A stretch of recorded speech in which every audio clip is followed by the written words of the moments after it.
Hi everyone! Welcome to the Empath Arcades, another love reading, timeless and general. Take what resonates lang po. Maybe some part of the reading makaresonate kayo. Some part of it hindi. Totally makaresonate na parang kwento ninyo ito. Or hindi naman kaya dahil iba't ibang mga connections, iba't ibang mga love energies. Pero tignan po natin kung ano ang mensahe sa atin sa reading na ito.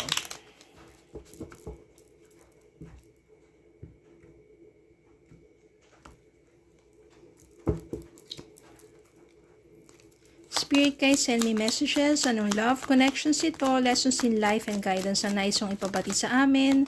Mga aral kabay sa buhay, pag-ibig, and life in general.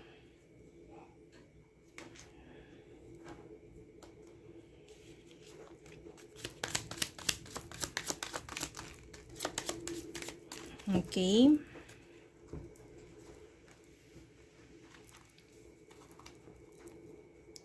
Ten of Cups. King of Swords. Temperance. Six of Swords.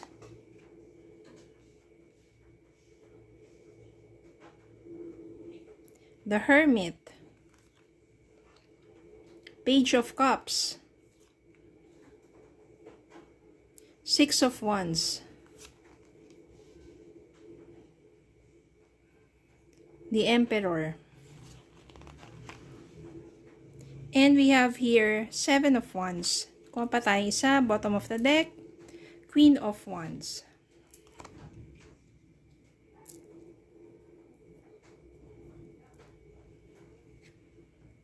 Ten of Cups. No, parang nagsimula kayo bilang isang, sabihin natin, nauwi sa marriage, no?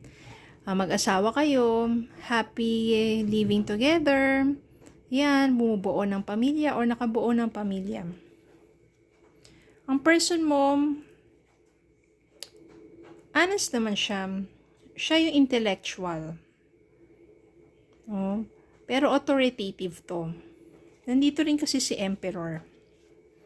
Ito maaaring personality ng person mo. Very logical, intellectual, hindi siya emotional. Minsan parang hindi niya kayang i-handle yung pagiging, sabihin natin, kapag nagiging emotional ka. And authoritative, like an emperor. Authoritative, ibig sabihin yan is, kung ano yung sinabi niya, dapat yun yung masusunod. Meron siyang authority, malakas yung kanyang personality. At kung ano yung sinabi, yun dapat ang gawin. Then dumating yung time dito na parang nagtatalo kayong dalawa. But you are standing your ground. Ibig sabihin yan, meron ka may mga paniniwala ka na salungat sa kanya. Doon kayo nagka-clash. Maraming mga bagay o sa inyong personality, sa inyong dalawa, na magkasalungat. No? Meron dito minsan ikaw kasi si Queen of Wands, you're very passionate, no? You're very charming, very courageous, na mas more sinusunod mo kung ano, what's within your soul, kung ano yung mga gusto mong gawin. Tapos maaring may mga bagay na ayaw niya. Kaya nagkakaroon kayo ng clash. Lalo na ikaw, pinaninindigan mo yung mga bagay na gusto mong gawin, siya rin naman sa kanya. Para talaga magkasalungat. Hindi nagko-compromise. Kaya sometimes, no, parang naiisip mo na lang nagkakaroon ka ng soul searching. Tama ba tong taong kasama mo? Siya ba talaga yung soulmate mo? Bakit kung soulmate mo siya, bakit parang hindi mo nararamdaman deep within your soul? Bakit yung mga difference ninyong dalawa sobrang dami? At saka, bakit wala lang nagko-compromise? Nahihirapan ka.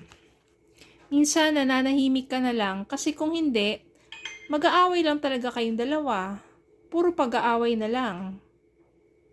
Kaya minsan, you keep yourself distant to your person. para maiwasan na lang yung away. Ganun na lang yung nangyayari. Hanggang dumating dito yung time na sinubukan mong lumayo. Kasi, ang hirap, parang sa umpisa pala, hindi mo pa pala siya ng pinakasalan mo or na magkasama kayo. Ito, this is not necessarily mean married kayo Maaring nagsasama na kayo or nagsama kayo. So, kala mo sa umpisa, kilala mo na siya pero hindi pa pala. Ang dami mo pa palang na-discover sa kanya. May mga red flags, may mga okay din naman. Yeah.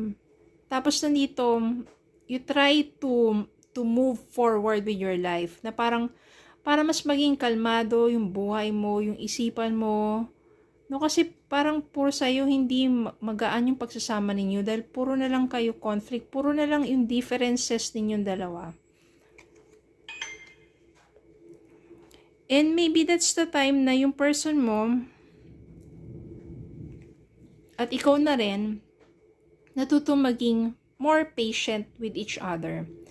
Maybe sa pagkakalayo ninyong dalawa sa mga panahon na yon, dun yun mas na-realize how to compromise. Kailangan talaga sa isang relationship yung compromise. Kasi kung hindi, talagang tuluyan kayong magkakahiwalay at palagi na lang kayong mag-aaway because of your differences. Pero when you learn how to compromise, mas magiging, yun yung pinakamaganda sa dalawang taong maraming pagkakaiba, ang daming difference. When they compromise, mas lalong gaganda yung samahan nila, yung relationship nila. Kasi nagbibigayan. Kasi natututo sila na pahalagaan yung isa't isa by compromising. And then doon, babalik. No, kasi they have feelings pa rin sa isa't isa no? Hindi lang nila sa umpisa kayang i-handle yung differences nila, pero siya nagbabalik. Bumabalik yung kanilang mga pangarap, being together, nagsisimula na naman mag-message. And maybe this time, eto na, 6 of Wands, they win the challenges, they have achieved yung mas inasabi nating harmonious relationship. Mas naging maganda na yung kanilang relationship or pagsasama. Because they know how to compromise. Hindi lang dapat isa ang nagkokompromiso. Dapat pareho kayo. Kasi kung isa lang ng isa ang nagko-compromise, ay hindi na give and take yun. Yung isa lang ng isa ang nagbibigay, nagpapasensya, ang nag-a-adjust, lalong mas mahirap yun. Minsan nawawala na ng respeto yung isa sa sarili niya kasi siya yung nagbibigay pero dapat pag nag-compromise pareho kayo. You have to meet in the middle. Tingnan po natin ang message para sa inyo.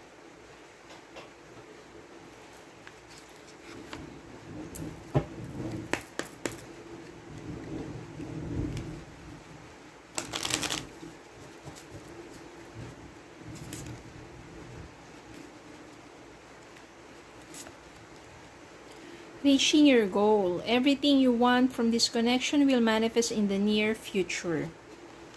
So, kung ano yung minamanifest ninyo sa inyong relationship, sa connection na yan, you will reach, you will achieve in the near future. Importante lang, you know how to compromise, tanggalin ang mga pride na yan. Dalawa yung pride na yan. Yung isang pride is you have the pride to show the world